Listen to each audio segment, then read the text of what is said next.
Oops, wrong one. Oh, hey, we're on here live. I wasn't wasn't paying attention here. We're live with our IndianaMat Team State Duels Draw Show. We have Dane Filling, who is the head of the seating committee. He is in a secluded location right now. We cannot tell his location because there'll be a few teams that are not happy with him. Some coaches. You all have armored bodyguards this weekend, so if you guys do see him, be careful. I mean, I'll be up in the Eagles' nest. We did hire the Secret Service to protect him. Rankings guru Mike Reiser is here. He's going to analyze every matchup and tell you every ranked kid for every team, right? Allegedly. Allegedly. Allegedly. You should see some of these emails. No, we should have some good discussion just looking at the brackets. We got them a little early, but some great matchups. I mean, we are already dueling at some of the teams that, especially 1A and 2A, that you don't usually get to see each other very often. You don't get to see kids, and there's some good matchups that we've already looked at. Dane, let's just give a brief overview on the seeding, how you guys come up with the seeding, what you guys do, good and bad things that coaches need to know, that if they don't submit things like don't submit results or things like that, how that affects them, and really just go into a little bit how you guys go through to seed teams, and it obviously. Yeah. Well, I mean, first the task set before us is to seed 1 through 8, and then there's 4 unseeded teams drawn randomly. So that's our job. This year we asked for lineups and grades at the very beginning of the season, first week of practice, so that we could track these guys. Some teams followed through, some teams did not. Some coaches submitted their information for the first time on Sunday, which was supposed to be our deadline day. The date really was the problem this year. Not everybody wanted their results from Saturday the 17th to be included, but everybody wanted the brackets tonight. And we're talking 8, 10, 12 hours worth of work just to get the information gathered, and then an additional 4 to 6 hours of actually sitting down and seeding all 3. What we do is we put together a list of all the head-to-heads between the 12 teams in each class, and then we have a list of common opponents between all 12 teams. It's a full spreadsheet. For example, the one I've got in front of me, Perry Heights beat Fairfield 51-23. Central Noble beat Fairfield 39-33. And you use a lot of that information to try to group teams. We try to get teams on tiers: a top tier, a second tier, third tier, maybe somebody in the bottom tier. From there, sort the teams in the tiers, get them sorted in that order, then double check that the bottom team in the first tier is still better than the top team in the second tier. And generally that's a matchup that we run based on the information that we have. This kid was a semi-state qualifier, is 15-2 from last year. This kid's 8-9 first year varsity. 8 matches on one side and 6 or 7 matches on the other, and add up the score, and just to confirm sort of where we're at. But that's generally the process for us. Sounds good. One thing I know, I mean, like you said, everyone wants, all the results included, but also want the brackets 3 days ago.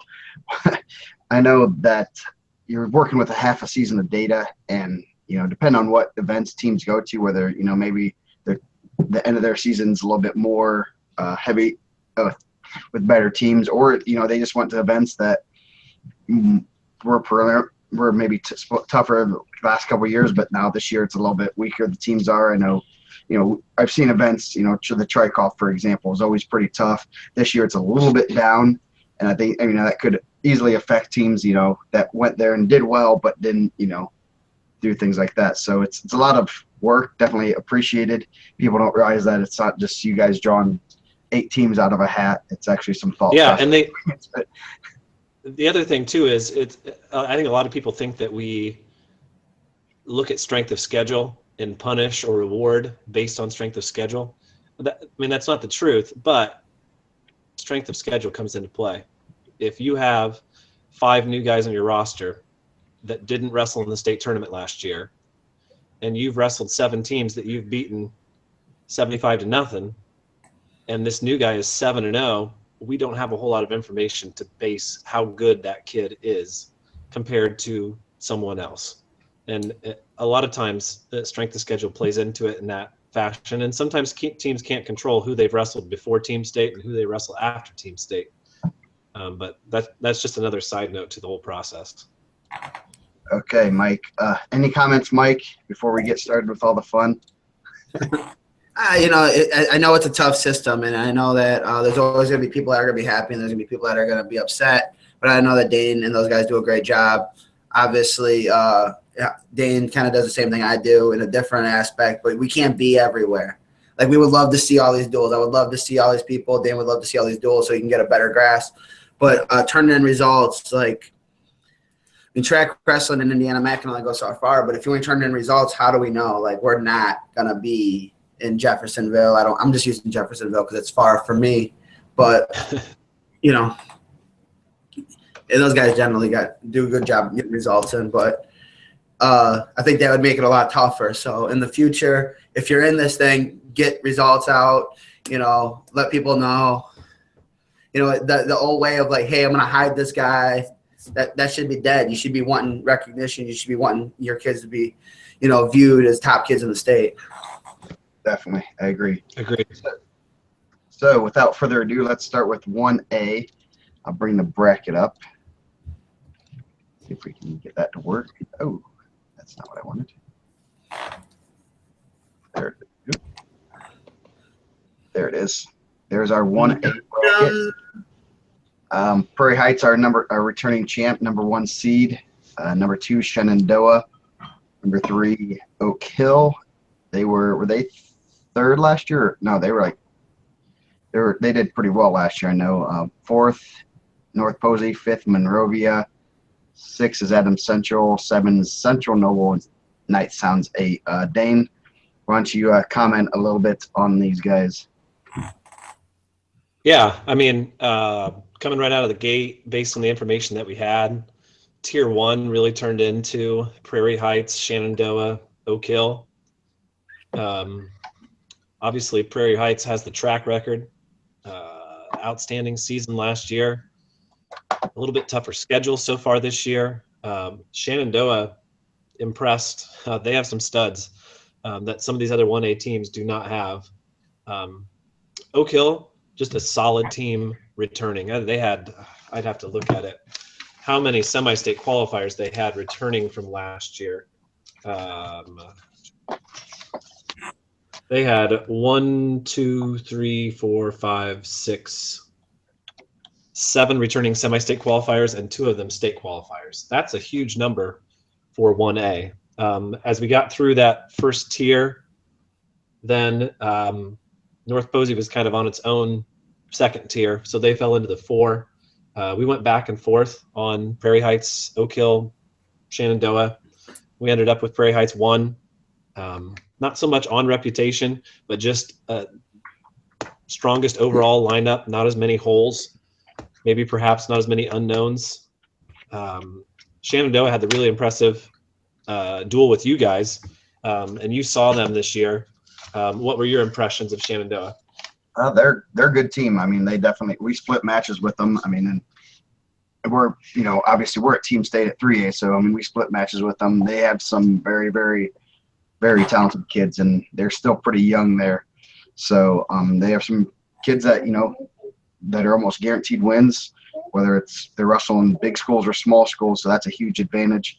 I mean, the main thing, especially at 1A and 2A level, if you don't give up pins with your weaker kids or you give up decisions, that's gonna bode well for a team like that. And I mean that goes well for for any squad. I mean, I know personally our team, we haven't been giving up very many pins, and it's helped us in the close duels. We've split matches twice with teams in one because we got more pins, that kind of stuff. But Shenandoah is going to be, I mean, I've kind of ran them versus, Prairie Heights and even Oak Hill. I'm not exactly, I'm a little more comfortable with Prairie Heights' team. I know they're a little bit better. And I mean, they're both close duels, and, it's going to come down to 2 or 3 matches that are going to be swing matches for either of them.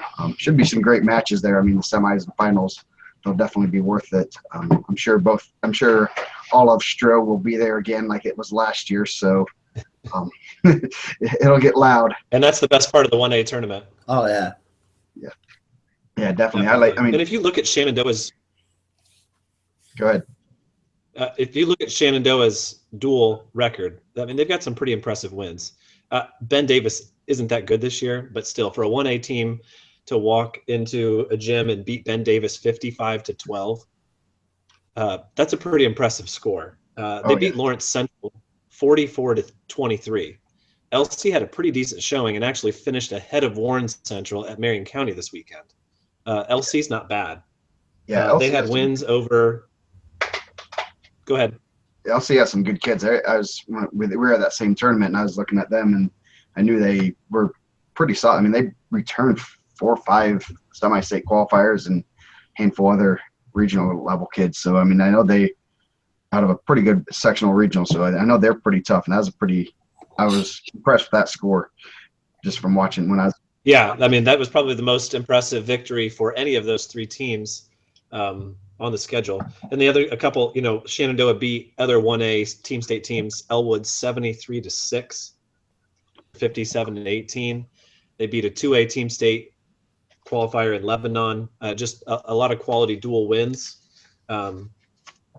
So I think once we decided on Prairie Heights as 1, then it's not nearly as important, in my opinion, as to who's 2 and who's 3.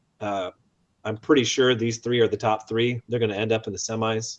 I think most people would agree. So whether you're Oak Hill 2, Shenandoah 3, or vice versa, I don't think is as important. Then on the bottom side of the bracket, then we ended up with Monrovia 5. This is 2 years in a row now where they've gone deep into football season and have had very little information, but they've got some real studs, especially on the heavy end of their lineup. Overall, with the lineup that they'd put forward and the matches that they'd seen. So they end up with the 5 on the same side as Prairie Heights. And then on the 6 and 7 side, Adams Central was 6. They've got a developing lineup too because of football success. They got a couple of new guys out. They actually got snowed out on Saturday at Yorktown. I think they were looking forward to getting some more matches. They actually scheduled a duel with Leo Wednesday night to try to get a little bit more mat time in before Friday. And I think that speaks to the level of seriousness that people are taking this tournament with now. That Adams Central went out of their way to schedule another duel just to make sure that their new kids out for the team had some, because they want to win. They don't want to finish 5th or 6th or whatever they're seated. They want into those semis. They want a shot at Prairie Heights, so on. Yep, I agree. Mike, any rankings, comments, any matches, any guys to watch that you might be keeping an eye on? Yeah, I think the 1A teams, you have a lot of teams with some real horses in here. I know you were just kind of touching on Monrovia. Monrovia has, McCubbins, Garrison Lee, the Stock Brothers, Denny, and then I seen Romy Thallops there. He was at Perry Meridian. Now he's the 6-pounder at Monrovia. I just seen he wrestled this weekend. So, that's a handful of really good guys. I mean, I'm not sure what they have in between those guys, but, that's tough. I mean, Oak Hill, with J.C. Herring and Owen, sorry, Brody Harrison, Brody Hardcastle. Adams has a bunch of tough guys. So Shenandoah has some higher end guys in the rankings. I mean, obviously Black's number 2. He was, he's been up there. He's only got 1 loss in his career. They got Silas Allred. They got, they're real good in 20, 26, 32, 38. So it should be interesting. I like what Prairie Heights does. I think that, obviously they were the champs last year, but me and Joe talked about it earlier. They're running an A and a B team. And for a 1A school, that's crazy because there's 3A schools, which I know we kind of touched on Ben Davis. I'm sure Ben Davis isn't running out 2 squads like Prairie Heights is. And obviously they're a huge football school too, but, that's an amazing thing. Yep, definitely. And Prairie Heights was winning matches. They were beating teams at the War on the Wabash at their B team, which, that tells you a lot. I mean, just not only throwing out having 14 backups, but also being able to win matches. So looking forward to 1A. Definitely, you always when you're there, they're loud. They take the state duels very seriously, and it's good to see that them getting some recognition for their work. I mean, there's a lot of good teams, well coached teams. I mean, I know a lot of these teams, Knightstown's been there for a couple years. These teams that you don't get to see throughout the season, but have some good kids, and glad to see that they're getting recognition for all their work, especially the coaches and kids who they put in a lot of time, and most of these kids are probably 2 or 3 sport athletes. So yeah. Hey Mike, what do you think they're at 160? That very first group, Prairie Heights, Fountain Central, Frazee, and Levitts. Yeah, two I like top that. 10 guys. Yeah, I mean, I like Frazee, and I like Levitts too. Levitts, I seen he dropped a tough one to Laughlin this weekend. That should be a good one. That's one of those matches right off the bat. Like, you want to see some of these teams that have strong wrestlers in the that are getting drawn, not one of the top 8s, and you want to see them kind of match up with some of these guys. You want to see Triton with Malachi Green. You want to see, the 220 from Elwood. What's his name? I can't think. Cornwall. Yeah. Yep. Mm-hmm. Cornwall. King Garrison Lee. Sorry. Yeah. So you really want to see like some of these matchups like that. So it's one of those things like maybe you're not seeing a lot of these 1A schools, but if you can get a chance to see, and even the 82 for Fountain Central is pretty good. So maybe him and Blakely can go at it pretty good. Yes. Didn't Frazee and Levitts wrestle for Sean State last year? Probably certainly did. Frazee winning. Do I need to look that up? And Cogan Bain's the 182. So Cogan Bain, and he's a watch list guy. I think he lost first round of regional last year to the Hamilton Southeastern kid, but that could be a good match with Blakely, which would be cool. I mean, and I like how Prairie Heights does it. They got a bunch of brothers in there. They got the wrestlers. They have the Levitts, so I think that's pretty cool too. Yeah, definitely. Let's see. Frazee was 8. Frazee and Levitt wrestled first round state last year. Yes. What was the score? Let's get the 20 to 8. So, it was a shootout. Those dudes could put up points. Yes, both of them. Levitts they know how to score points, and they're not afraid to score 15 to 30 on you. No, I like those guys. They roll well. Like the Levitts, they just kind of they get some good scrambles. They roll pretty well. Yeah. Okay, moving on to 2A. Let's see if I can share this properly this time. This is the one I'm excited about too. Yeah. There we go. 2A bracket. Number 1 seed Yorktown. They've won 2 out of the 3 titles. Belmont, number 2, they're returning champs. Jimtown, who knocked off Yorktown last year in the semifinals, is the 3rd seed. North Montgomery, 4. 5 is Edgewood. 6 is Evansville Memorial. 7's Franklin County, and then Culver Academies is 8. And you got some pretty solid teams that are unseeded: Lebanon, Northwood, Delta, and Garrett. Dane, why don't you talk a little bit about some of the, how you went through and seeded these guys? Yeah, I mean, same thing. We went through and tried to tier the teams. Yorktown and Belmont stood out as that top tier. I don't think too many people would disagree. Maybe Northmont coaches and Jimtown coaches. Then we're in our 2nd tier. They were a lock for either the 3 or the 4. And then from there, it was kind of wide open. 2A was definitely the one where it was the hardest to decide who was seeded and who was unseeded. 1A and 3A kind of fell into place that way pretty easily. Still, there was a lot of information to go through at the end with those last 4 seeds. But we felt pretty confident in those top 4. We ran Jimtown and North Montgomery against each other, but I think we've got some really good matchups. The other thing that I like about this class is that they're really spread out as far as semi-states. I think that is going to help some teams that haven't seen each other before. I really like that Northmont, Edgewood, 4 or 5. I think all the 4 or 5s are really competitive in all three classes, which is obviously a good thing. Evansville Memorial is another team that could definitely finish higher than 6th. But I'm excited for Culver Military Academy. I want to see the 132. That whole bracket. They've got some. That whole 132 bracket right there. Yeah, it's pretty loaded. I have them written down here. Manzona. And they're in the same group, correct? Yeah. Bryant, Hunt, and Bowling. Yeah. Yeah. That'd be good. Yeah, that's not bad.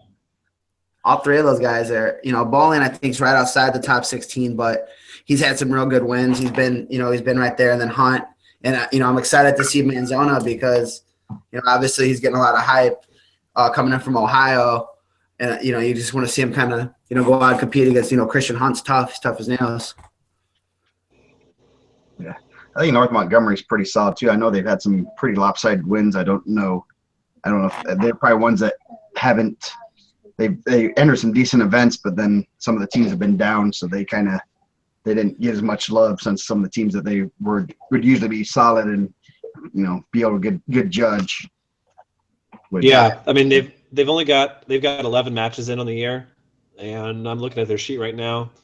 They are undefeated at 106, 113, 138, 152, 170, 195, Jeez. And they've got 5 more kids with 1 loss. Jeez. So they're another team too where there wasn't enough on that schedule to show us a lot about the kids that we didn't have background on. One example is, they're 138, didn't wrestle in the state tournament last year. I think he's a freshman. 11-0. It's hard to tell what those 11 wins mean at this point without seeing him wrestle someone of a little bit better, higher quality. Yeah, definitely. They got some hammers in that lineup, though, right? 6, 13 are really solid. Yep. 70, 82, 95, 220. Those dudes are tough. Yeah, I was a little bit disappointed from a selfish perspective that we couldn't prove Mike wrong at 170 with Bumgartner and Webster on opposite sides of the bracket. Yeah. I mean, there's always a chance. I mean, I wouldn't count them out. I mean, Yorktown's a load. Yorktown's really tough. And they had a couple guys that, that weren't in their lineup that I thought was going to be in their lineup, and they're still really tough. Yeah, and I think they've got some movable parts too that are going to benefit them big time if they win the coin toss and get matches going the way they want to. They've got some guys that they can move around. I think you could see Laughlin at 2 different weight classes. I think you see Braden Curtis potentially at 2 different weight classes.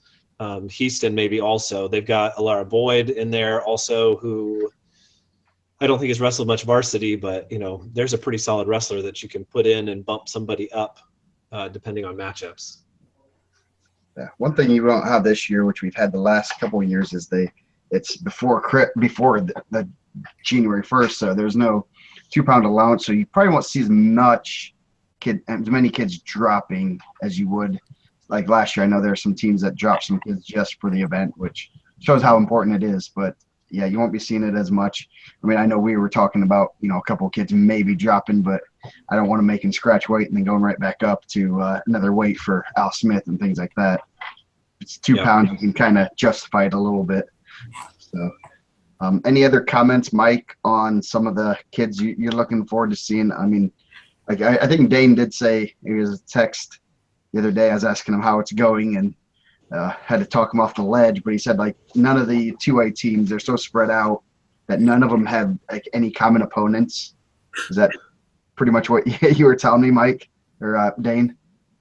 They're very low. Yeah. Sorry, my feed cut out. There was only one head-to-head between all the teams, I think, in 2A, looking at my sheet. That was North Montgomery and Lebanon. And there was one other team that we seeded, I won't name who, that didn't have a single common opponent against anybody else in the field, which, that's just incredibly difficult to place somebody there. How does Belmont, Yorktown, Delta miss each other? Come on, Garrett. You guys are like all in the same area. Garrett had a football run. I know that's kind of affected them. They're just now kind of getting their feet underneath them. I mean, they went to semi-state in football, so that kind of But Belmont and Garrett used to wrestle around Thanksgiving. Are you guys feeling that rivalry a little bit? You guys gonna? I know you're gonna be coaching, Joe. Are you guys gonna be feeling that little bit of friction right there? That Belmont and Garrett right there. Well, we'll see. Pulling for the Railroaders. Oh, of course. I'll root for the Railroaders. I can't not root for them. The only time I root against them is when they're wrestling Carroll. It hurt you deep down.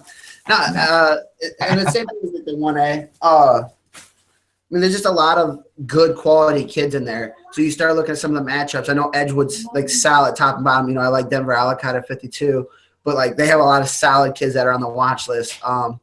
Culver Academies has solid kids. I mean, obviously they have a Hammer in Manzona, so I really want to see that guy. They have the youngest Davis. Jimtown has some guys. I know that they had some guys out. Now they're kind of getting back into it. So hopefully, you know, you get to see some of these matchups. Yep, definitely. Any other comments there, Dane, before we move to the big dogs? No. Let's go to 3A. Lunch bet on Garrett and Belmont. You guys locking that up? We'll take some bets on that there, Dane. I'll have to look at the matchups. Under the table. we'll bet some T-shirts, or you have to wear a Garrett shirt to school one day. To Mishawaka? If I'm there, I'm taking that kid on all duels. But I gotta get the spread. No, I'm just joking. Don't find me. Okay, 3A. Let's see if we can get this up here. The big dogs, the one everyone's waiting for. Oops, that didn't go up. There we go. 1 seed, Brownsburg, returning champs. 2 seeds, Perry, kind of jumped a little bit over 3 seed Avon, probably late jump. 4-5, Modern Day, Portage. They had a great matchup last year. That was pretty fun. Number 6, Castle. Number 7, Penn. 8 is Carroll. Unseeded is Crown Point, Warren Central, Chesterton, and Columbus East. Dane, fun bracket here. There are a lot of really good teams. A lot of teams that, you know, I was looking at, you know, obviously I have a little bit of vested interest in this bracket. Looking at some of these teams, I'm, you know, doing our matchups versus them. There's a lot of solid teams, and, you know, even the unseeded teams, they have the horses and they have good enough kids in other weight classes that if those seeded teams don't take them seriously, they could be sent to the toilet bowl. So, Dane, let's go a little bit into what how 3A and how you guys figured everything out here. Yeah, I think we started off with. I just got a text from Nikki Dubs. You're back in his I don't know if good it's a graces. congratulatory text or a damning text. We started off with a tier of 4 at the top. It didn't take long, and this is not a dig on Modern Day because all 4 of us in the committee really respect Modern Day. It just sort of became obvious that Modern Day was going to end up 4, and so we kind of got down to a tier of 3. Brownsburg, obviously, with the win over Avon, had the leg up there. If you look at that Brownsburg Perry matchup, I think I have it here on my sheet. I've got 1, 2, 3, 4, 5, 6, 7, 8 weight classes where you've got 2 ranked wrestlers in the top 16. That's going to be a heck of a duel if it happens in the finals. As far as Perry Meridian and Avon, that may be the one where we get the most flack showing at Marion County. Based on the information that was sent to us, it was pretty unanimous within the group that Perry needed to be at the 2 line. I think there were several of us who actually thought that Perry may be the best team in the tournament, but I think Brownsburg earned that number 1 spot. From there, we get a rematch of North and Modern Day, which I think will be really interesting. Maybe not Bam Lawrence Lee interesting, but still pretty good. I really like the Castle team at 6. There wasn't really a way to get them any higher based on the criteria and the teams that were ahead of them. Penn, obviously, at 7. They're probably going to be disappointed with that. They've had some guys out that didn't wrestle at tournaments. They got beat by Jimtown in an individual tournament earlier in the year. They lost to Portage and Perry in a tournament earlier the week before there at Lake Central. But they're obviously a really good team, and they've got the pedigree, they've got the studs to finish, potentially higher than 7. The team at the 8 seed's not very good. I'm not really sure why we decided to put them there. He's the host of the show. But no, I mean, the comment was made during seeding. I think this Carroll team's a lot better than it was last year.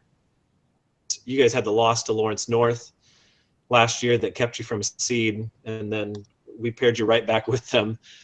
And it was another close match. You guys earned this number 8, and I think it was a pretty obvious choice for you to be in the seeded category compared to the other 4. A lot of people will probably be taken aback that Warren Central didn't get a seed. Saw them earlier in the year, looked at Marion County results, just some of the common opponents that they had just didn't really match up. They did not wrestle very well at Cathedral first weekend in December. And then the matchup this weekend, I think they finished 7th at Marion County. They got beat by Beech Grove and Lawrence Central. So that's a little bit of the reasoning behind them going where they are. Chesterton and Crown Point, I think Crown Point doesn't have the same lineup for this event, but they're still a really good team. Chesterton too. Columbus East is loaded with studs there in the bottom of the lineup. That's going to be a tough draw for. It is a tough draw for that group, I think. There's some really good matchups in that first grouping between Perry, Penn, and Columbus East. So I'm definitely looking forward to those. Yeah, definitely a lot of good matches. I know. I mean, I was trying to figure out where we were going to fall, and hoping for different areas, and seeing how we'd match up with, figuring we're going to draw one of those top 4 teams and trying to figure out, where do we match up. It's a lot of solid teams, and I'm excited for this. I mean, I know Perry and Brownsburg wrestled at Disney, and it was basically a 1-match difference. And I know Brownsburg had Kyle Hatch, David Eli. They had Hatch, which that's a Hatch for Brayton Lee. I think that's a downgrade. Sorry, Kyle. Oh, you did well. Stop that. Yeah, it's a fan fact. We still love you guys. But they also had like David Eli up at 95, but they didn't have. I can't remember if they had McCormick. I don't think they had Riley Peterson wrestling for him. So that's the trade-off there, and it was a 1-match difference. And I think there might have been another couple kids Brownsburg had in their lineups that's not in their lineup right now for whatever reasons. But so that should be a good. I mean, if they come down to that, it's gonna be a tough match. Perry, Avon, and Avon Castle. That's gonna be an interesting matchup. I think should be. Castle has some good kids, and I know they're well coached, and they can battle with the toughest teams in the state. So. And they have Castle has some movable parts also, like Yorktown does, down at the bottom of their lineup that, when we're running matchups and stuff, sometimes it's hard to decide what is their coach going to do. Are they going to move the 120 up to wrestle 126? Because from our vantage point, they should. Sometimes that makes it really difficult to run a matchup, not knowing whether or not, who's going to win the coin toss and those types of things. I will say, I've already submitted a proposal to Trent McCormick. All action will stop when Carroll and Brownsburg get to heavyweight. The whole gym is going to be silent.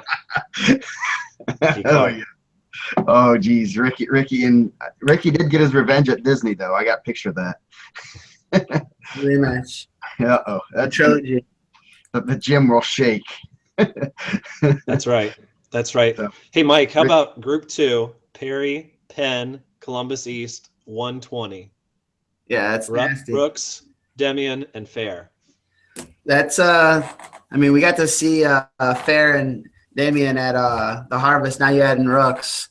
I mean, Rooks is a load, man. I know he was ranked number 1 last year, lost in the tick around, but that dude's legit. That's he got Sonny and the other Rooks. So 3A is always one of those ones that's a little tricky because there's always some moving parts. Brownsburg did it last year. Mater Dei moved some guys around. So it'll be interesting, it'd be interesting to see if Portage gets the Morans. I'm thinking that they didn't get the Morans back, but I mean that could be a huge swing in any match. Those are two guys. Not that their guys are bad, but those are state level guys to semi-state level guys. And then that's not a knock on their guys. I don't think that's a knock on Hedges and Luna, but I mean Jacob Moran and John Moran are some top level guys. I mean, every bracket. I mean, obviously, there's some rematches here too. Brownsburg and Carroll last year, and Mater Dei Portage. So that'll be interesting. Perry Penn. Those two seem to meet all the time. What's up? You got the two. Go ahead, Dane. Oh, I was just saying that Perry Meridian and Penn, they seem to meet every year in some form. One year, the year Franklin won, they ended up meeting for 3-4, and I think they were seeded 1-2. But they always seem to run into each other at this event. And the scary part is Perry, Avon, Portage, Brownsburg. These might not even be their best teams. They might be better next year still. I know we said that last year, but they still got a lot of guys coming back and a lot of guys coming up. I mean, to kind of touch on the Warren Central thing too, they lost a lot of good guys. Like they lost, finalists in Murphy, a champ in Pruitt, just up and down their lineup. They had studs, like real, like legit medalists, Joel McGee. You had a bunch of dudes that were like really good guys. So just a testament kind of what they do, that they're back and they're, they should be able to compete. They still have a lot of hammers in that lineup. Yeah, definitely. You got the matchups. You got Vega versus Schaefer, like 12 or something. At and I'm sure they get along fairly well still, maybe. But I mean, that was a pretty heated rivalry there. And then obviously you got the two Findlay alums, me and Nick, going at it. Brownsburg versus Carroll. I'm ready. I've already sent some trash talking texts. So. I know that's why they weren't on the show today, and I seen that we knew beforehand we had to keep that rivalry down. Yeah, I didn't want to have to do it on the air. I just threw it privately. So yeah, we got some movable parts. I will say that. We're gonna throw everything at them, kitchen sink, everything. In Crown Point, they lost 4. I mean, obviously we talked about the Morans. They lost the Morans. They lost Rehan Uribe to Mount Carmel. They had another semi-state kid decide not to wrestle to play baseball. There's a lot of really good wrestlers in every bracket. This is like, I mean, the 3A, obviously you have the numbers, so you have more depth. I think Castle kind of hurts. I heard today that Anakin was going to be out, so he's not going to wrestle. But I mean, Bielmer's still, legit, obviously. Right. Any matchups you see right now that you're looking forward to, Mike? In that 3A bracket? Ricky Clark and Big Jesse. Ricky Clark and everybody. I think, obviously you guys do a good job. I'm excited. I think Portage brings an exciting style. I think those guys really went. And Portage and Mater Dei are like opposite ends of what, like, I think they represent their areas very well. Like Portage, like everyone, I was talking to someone, and you say region wrestling is this like aggressive, hard style. Like Portage brings an aggressive, hard style. Like you're gonna get 6 minutes from these guys, and I think that's exciting. And Mater Dei takes it more calculated. They're very, they don't get out of good position very much, so they're always in good position. So that's always a good match. Plus Warren, you got some dudes that can scrap in there too. That's an exciting bracket. I mean, Chesterton has some hammers. It'll be interesting to see. Maybe I know Chesterton's down a 285. Maybe they bump Davison up to wrestle Gunner and then Picorni up to wrestle Henson. I mean, I think that not that changes the outcomes. I think they got like 5 or 6 really good guys, but I mean that kind of can be helpful to them, or they can be harmful. Definitely. I mean, I definitely am looking forward to it. Dane, any comments? Any more comments? I think if you look at that potential semifinal matchup, Perry and Avon, you got number 1 versus number 2 at 113. That's going to be exciting. I don't know much about Littell from Perry, but obviously Mike knows him enough to have him ranked that high. It could definitely give Garcia a run for his money. Those semifinal matches, then whoever ends up in the finals, that's just going to be ranked wrestler versus ranked wrestler. Every other match. That's what makes it fun. Yeah, definitely. There's a lot of good coaches here, and that's kind of the point I left when at the IndianaMat. You leave, you see these kids that are getting better every year, and it's these really good coaches. Columbus East kids always getting better. Perry kids getting better, Penn kids getting better, Chesterton, Castle, Avon, all these kids are getting better. Like, you see them just progressing. Just to kind of touch on Littell, I know that's kind of been that hijacked my notable wins post, that Garcia Littell match. I left IndianaMat thinking that kid is the real deal. Like, Littell is tough. And obviously Ace is a gamer. Ace, his dad likes to tell me he proved me wrong last year. It's not that I doubted him at all, but I mean, he lost a tie a handful of times, and I mean, Ty was ahead of him. But Littell went out and beat some like legit 13s. Corey Cavanaugh was a semifinalist last year. He beat him pretty good. I mean, and I know Penn does a good job of closing the gap. I think out of all the teams, I feel like the more they wrestle you, the better they are the next time they wrestle you. I think Harper does a great job in that staff. But that kid's a truck. Like, he's going, and he's offense and offense and offense. And then I was excited. I thought maybe a guy like Skylar Turner, who's also a grown man at 113. Like, I haven't seen Turner this year, but he was a grown man at 113 last year. I assume that he grew a little bit more. He's probably shaving more now. And Littell probably hasn't shaved a day in his life. And it was 9-0, so not to get the Nickley, Stefan Michik hype train going. Obviously, none of those guys, I mean, maybe down the road, they're not at that level right now. But I think that's something I look forward to. But there's also a chance that there could be moved. Like, if Perry's so deep with talented kids, they can switch kids around. I mean, I know Avon's deep too, and I know they've moved some kids around.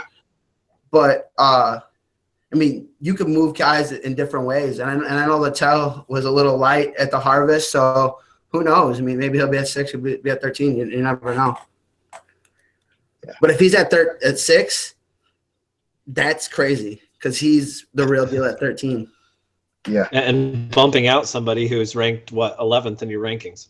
Yeah, Lowry's the real deal too. Rio Lowry would probably be a good one also. Rio surprised me because I thought he was pretty small. I know Lowry's pretty small too, but he's gone good with Campbell, and he's gone really good. He beat Bailey, who started off ranked ahead of him. So Rio's real deal also.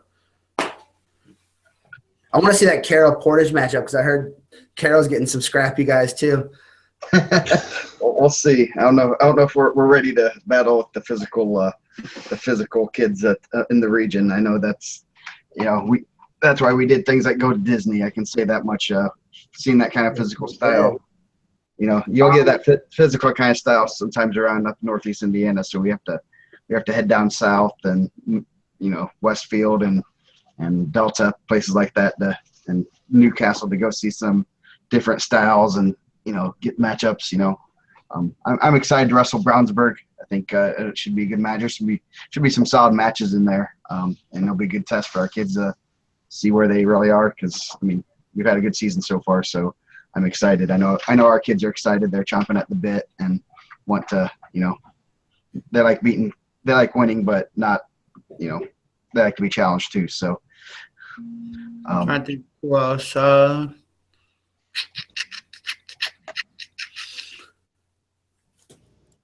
trying to think if there was anyone for Jolie in that. Like, I guess we're not going to really get. I don't know. Maybe Casper go up, but I don't know if that was a state finals match. But I mean, that doesn't help Portage in that situation to wrestle Joe there. Yeah. You could get a Joe Lee versus Brayton Lee. I mean, maybe semifinals. Brownsburg bumps up. I don't know. I mean, I know Brayton's been wrestling up a couple weeks, so that could be interesting. Depends on where they both are, because they both have been wrestling up a little bit. So, yeah. Someone sent me a message and said Jolie will be at 52. So, we move them around. And Modern Day sent in a roster with some movable parts there in the middle. too. They've got a couple of guys that are injured, and so they've got some different lineups that they can throw out. Yeah, they always have like 6 JV guys that could probably go to state if they could just get past someone like a state champ like one of the Lees or Louise or someone like that, you know. Yeah. There was a kid a couple of years ago, like Noah Schweisinger. That kid was the real deal. He was like getting all these medals in freestyle and never even get in the lineup, never wrestled a sectional or regional. Yeah.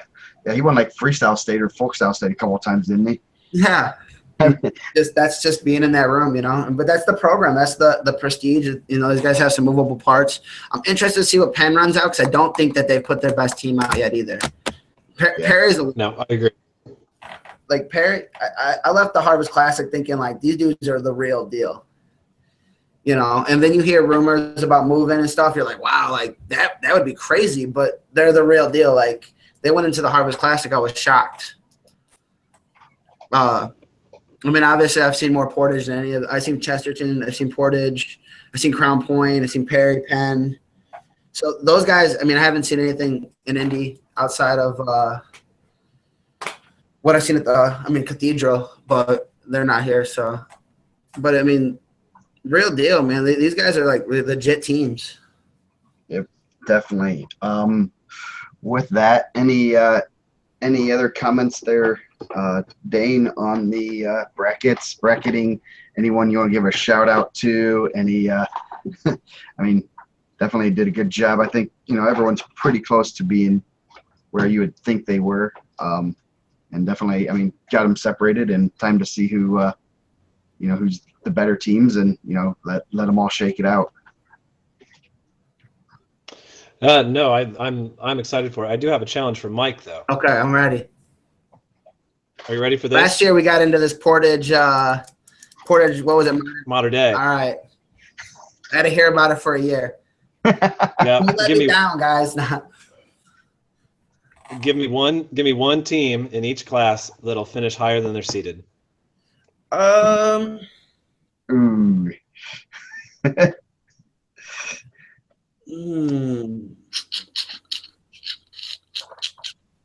I know one.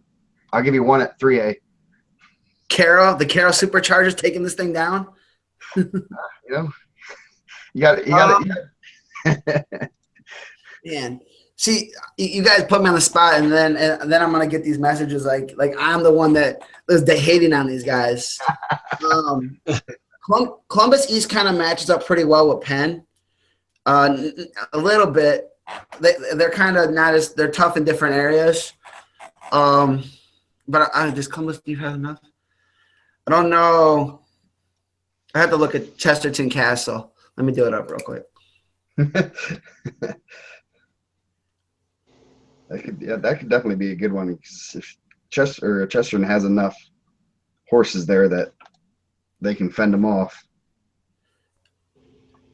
And he's putting. Is that your secret IndianaMat calculator? Chesterton Castle, Columbus East, or Penn. I don't know if Warren can get past Modern Day or Portage. I think Crown Point might have lost too much, and I know they're wrestling. A couple guys hurt. I don't know if they come out of there. Man, Chesterton got like a real deal, like 6 wins in their lineup almost every time they wrestle somebody. Not everybody, but they got like a real deal 6. Like. Maybe they can knock off a Castle team, but it's going to be at the trade bonus for bonus. I don't even know if they run out of heavyweight. They haven't been running out of heavyweight. Giving up 6 in this tournament's, you know, too tough. I'll say Columbus East. I'll say Chesterton. I don't know. That one's tough. I'll go with Penn. I think Penn finishes higher than 7. Okay, let me see. I didn't even think about that. I thought we were going on seeds. I think Portage knocks off Modern Day. Again. I said it last year. I said it again. It doesn't surprise me. You're right. Knocking off Brown right now. Aren't you? What about where are you thinking 2A? I can comment here. I like Monrovia. I like Monrovia to be higher than 5. At 1A? That's 1A. 1A. My bracket's messed up. It goes 3A, 1A, 2A. We took the show off its ear. Yeah. Who you I'm got? gonna go with Central Noble at 1A. I think they got a chance to finish higher than 7th. Woo! I like those guys. Yeah. Central Noble has some good kids. I know they have at least one kid that might be. Yeah, the Moore kid. I know a lot of those kids. I've been around for a while. Moore's pretty tough. I know they have some other good, solid kids at Tanner Show. 13 Tanner Show, yeah. Yeah. So they can, and they have pretty solid kids. I know they almost beat Garrett, who's in 2A. So I'd be interested to see what they do. If they have a couple kids I know that were hurt. I don't know if they'll be back. I haven't really poked them that much for them. I'm sure I'll get a text in about 2 seconds about it. But yeah, they could definitely do well. I like that. I like the top 3 at 1A. I think that would be fun to watch. I'd like to see them go around robin. But you can't count out Monrovia, who has the horses either. Yeah, I'm not too sure what Monrovia has in the middle, but I like Lee McCubbins, the Stocks, Bryson Denny, Romy Thallup. Those are 6 kids. Like they just got to kind of fill in a couple other guys. Yep. 2A this year. Yeah. Who you got at the 1A, Dane? Who's going higher? At 1A, I'm going Central Noble. Central Noble. Oh yeah, you said that. Who'd you say, Joe? Central Noble also. Yeah, I like them. Yeah, I'll go with them. I like. I think I'm gonna stick with Monrovia. Yeah, 2A. That's a good one. I do like in the 1A that Lane Frazee tapes his wrist and he looks really mean. Man, I'd say Evansville Memorial might be a little bit better than 6. I don't know. I think they might. That's a team that you don't know too much about until it's probably too late. I'd say they might be able to give Jimtown a decent match. Jimtown's kind of had some, they have some horses, but I'm not sure exactly where their weaker spots are. So that could be a good one. Yeah, I'll agree with you there. I think, if anything, the Memorial Edgewood match will be really tight, and definitely a potential there for Memorial to at least finish 5th. Since on the board everyone says I hate Evansville, I can't go there.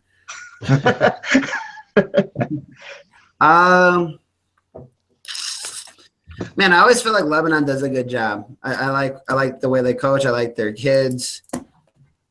As an unranked, I like Lebanon. I guess I'll stick with you guys and go Memorial. But I like Edgewood too. Yeah, definitely. Taking it back to 83, I'm going Delta. Delta did beat Calumet for a title in like 83. So. Yeah, we were there a couple weeks ago. They had they had a dynasty. And the kids were looking like, man, they were that good. I go, oh yeah, they were very good for about 5 or 6 years. With that, actually stayed on time for once. Surprised. You don't have me and Nick out here rambling? Yeah. I hung up my blanket from the Pittsburgh Wrestling Classic. We got a lot of the coaches coaching at the team state up here. Yeah, you look right there. We have Drew Hughes. He just knocked off the number 12 guy in the country. Yeah. You look on that blanket. Yeah, Cale McCormick. From what I've seen, he looks like he's doing pretty well. I don't know exactly if he's starting or not. Let's see who else we have. Dosters had a pretty good season for Wabash. I had to do a background today. Yeah, pretty good group of kids there. Bam's been doing pretty well. Ripel hit a nice Peterson on the guy that was ranked I don't want to say he's like 12, 14 area at Michigan State, majored the guy. So he definitely shown he's been doing pretty well. So definitely a good group of guys right there. So we need to get Eddie Money there. We can get all 4 of the coaches. Oh yeah. This is the coach over here, Leroy. He's shorter on there. Bam. I'm standing on his knee. The one thing about Reno that I was really disappointed about, I was really happy for Drew Hughes getting the win. Little disappointed I see IndianaMat Sox. Yeah.